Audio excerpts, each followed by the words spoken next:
The Anima, the woman within. Difficult and subtle ethical problems are not invariably brought up by the appearance of the shadow itself. Often another inner figure emerges.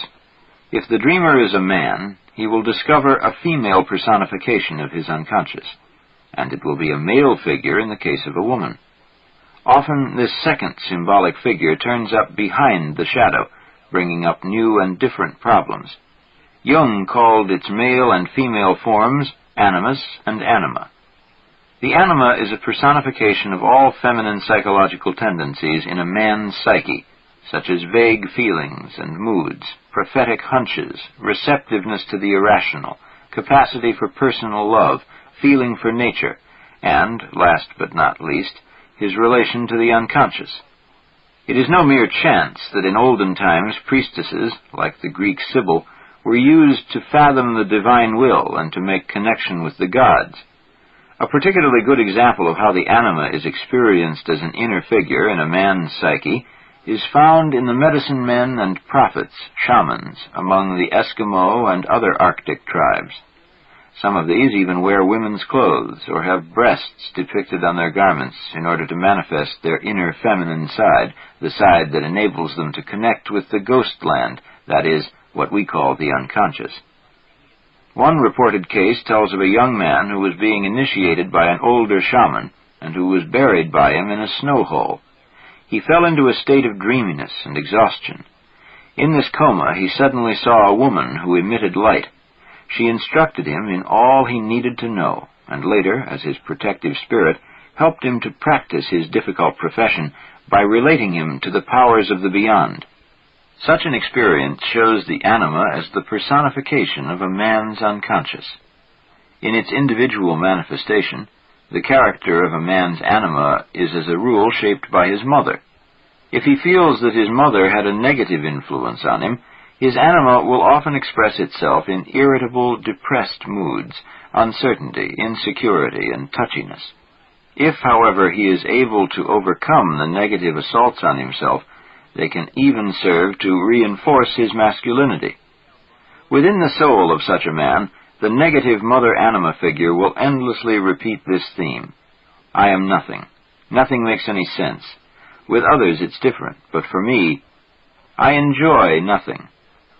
These anima moods cause a sort of dullness, a fear of disease, of impotence, or of accidents.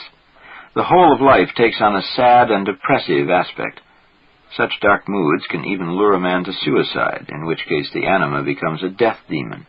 She appears in this role in Cocteau's film Orphée. The French call such an anima figure a femme fatale. A milder version of this dark anima is personified by the Queen of the Night in Mozart's Magic Flute. The Greek sirens, or the German Lorelei, also personify this dangerous aspect of the anima, which in this form symbolizes destructive illusion. The following Siberian tale illustrates the behavior of such a destructive anima. One day, a lonely hunter sees a beautiful woman emerging from the deep forest on the other side of the river. She waves at him and sings, "Oh, come, lonely hunter, in the stillness of dusk. Come, come, I miss you, I miss you. Now I will embrace you, embrace you. Come, come, my nest is near, my nest is near. Come, come, lonely hunter, now in the stillness of dusk." He throws off his clothes and swims across the river, but suddenly she flies away in the form of an owl, laughing mockingly at him. When he tries to swim back to find his clothes, he drowns in the cold river. In this tale, the anima symbolizes an unreal dream of love, happiness, and maternal warmth, her nest, a dream that lures men away from reality. The hunter is drowned because he ran after a wishful fantasy that could not be fulfilled. Another way in which the negative anima in a man's personality can be revealed is in waspish, poisonous, effeminate remarks by which he devalues everything. Remarks of this sort always contain a cheap twisting of the truth and are in a subtle way destructive. There are legends throughout the world in which a poison damsel, as they call her in the Orient, appears. She is a beautiful creature who has weapons hidden in her body or a secret poison with which she kills her lovers during their first night together. In this guise, the anima is as cold and reckless as certain uncanny aspects of nature itself, and in Europe is often expressed to this day by the belief in witches. If, on the other hand, a man's experience of his mother has been positive, this can also affect his anima in typical but different ways, with the result that he either becomes effeminate or is preyed upon by women, and thus is unable to cope with the hardships of life. An anima of this sort can turn men into sentimentalists, or they may become as touchy as old maids, or as sensitive as the fairy tale princess who could feel a pea under 30 mattresses. A still more subtle manifestation of a negative anima appears in some fairy tales in the form of a princess who asks her suitors to answer a series of riddles, or perhaps to hide themselves under her nose. If they cannot give the answers, or if she can find them, they must die, and she invariably wins. The anima in this guise involves men in a destructive intellectual game. We can notice the effect of this anima trick in all those neurotic pseudo-intellectual dialogues that inhibit a man from getting into direct touch with life and its real decisions. He reflects about life so much that he cannot live it, and loses all his spontaneity and outgoing feeling. The most frequent manifestation of the anima takes the form of erotic fantasy. Men may be driven to nurse their fantasies by looking at films and striptease shows, or by daydreaming over pornographic material. This is a crude, primitive aspect of the anima, which becomes compulsive only when a man does not sufficiently cultivate his feeling relationships, when his feeling attitude toward life has remained infantile. All these aspects of the anima have the same tendency that we have observed in the shadow. That is, they can be projected so that they appear to the man to be the qualities of some particular woman. It is the presence of the anima that causes a man to fall suddenly in love when he sees a woman for the first time and knows at once that this is she. In this situation, the man feels as if he has known this woman intimately for all time. He falls for her so helplessly that it looks to outsiders like complete madness. Women who are of fairy-like character especially attract such anima projections, because men can attribute almost anything to a creature who is so fascinatingly vague, and can thus proceed to weave fantasies around her. The projection of the anima in such a sudden and passionate form as a love affair can greatly disturb a man's marriage, and can lead to the so-called human triangle, with its accompanying difficulties. A bearable solution to such a drama can be found only if the anima is recognized as an inner power. The secret aim of the unconscious in bringing about such an entanglement is to force a man to develop and to bring his own being to maturity by integrating more of his unconscious personality and bringing it into his real life. But I have said enough about the negative side of the anima. There are just as many important positive aspects. The anima is, for instance, responsible for the fact that a man is able to find the right marriage partner. Another function is at least equally important. Whenever a man's logical mind is incapable of discerning facts that are hidden in his unconscious, the anima helps him to dig them out. Even more vital is the role that the anima plays in putting a man's mind in tune with the right inner values, and thereby opening the way into more profound inner depths. It is as if an inner radio becomes tuned to a certain wavelength that excludes irrelevancies, but allows the voice of the great man to be heard. In establishing this inner radio reception, the anima takes on the role of guide or mediator to the world within and to the self. That is how she appears in the example of the initiations of shamans that I described earlier. This is the role of Beatrice in Dante's Paradiso, and also of the goddess Isis, when she appeared in a dream to Apuleius, the famous author of the Golden Ass, in order to initiate him into a higher, more spiritual form of life. The dream of a 45-year-old psychotherapist may help to make clear how the anima can be an inner guide. As he was going to bed on the evening before he had this dream, he thought to himself that it was hard to stand alone in life, lacking the support of a church. He found himself envying people who are protected by the maternal embrace of an organization. He had been born a Protestant, but no longer had any religious affiliation. This was his dream. I am in the aisle of an old church, filled with people. Together with my mother and my wife, I sit at the end of the aisle in what seem to be extra seats. I am to celebrate the Mass as a priest, and I have a big Mass book in my hands, or rather a prayer book or an anthology of poems. This book is not familiar to me, and I cannot find the right text.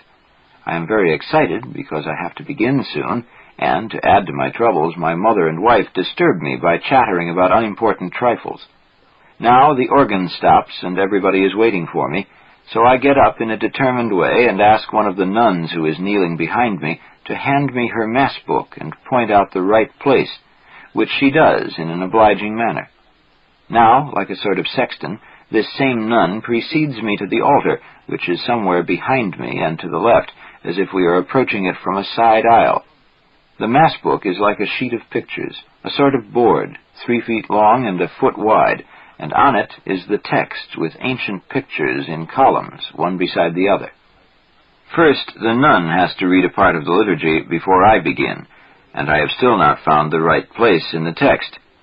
She has told me that it is number 15, but the numbers are not clear, and I cannot find it.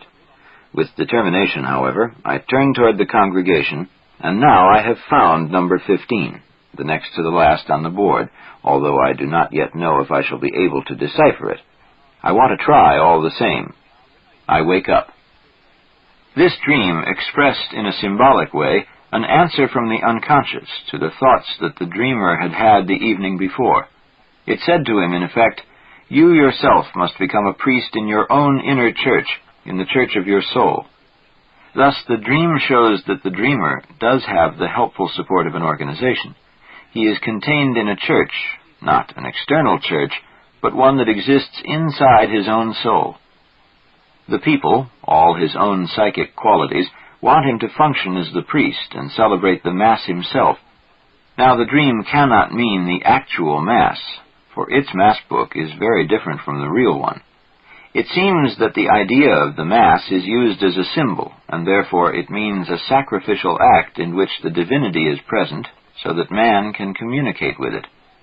This symbolic solution is of course not generally valid, but relates to this particular dreamer. It is a typical solution for a Protestant, because a man who through real faith is still contained in the Catholic Church usually experiences his anima in the image of the Church herself, and her sacred images are for him the symbols of the unconscious. Our dreamer did not have this ecclesiastical experience, and this is why he had to follow an inner way. Furthermore, the dream told him what he should do. It said, "Your mother-boundness and your extroversion," represented by the wife who is an extrovert, "distract you and make you feel insecure, and by meaningless talk keep you from celebrating the inner Mass. But if you follow the nun, the introverted anima, she will lead you as both a servant and a priest.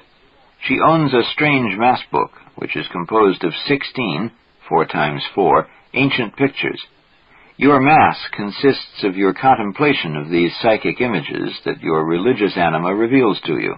In other words, if the dreamer overcomes his inner uncertainty, caused by his mother complex, he will find that his life task has the nature and quality of a religious service, and that if he meditates about the symbolic meaning of the images in his soul, they will lead him to this realization."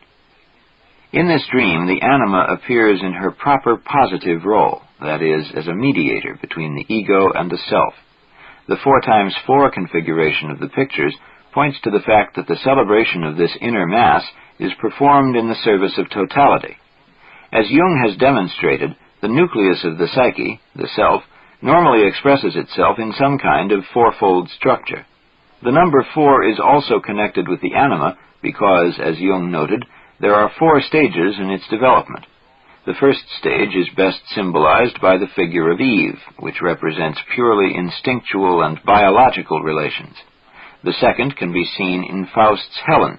She personifies a romantic and aesthetic level that is, however, still characterized by sexual elements.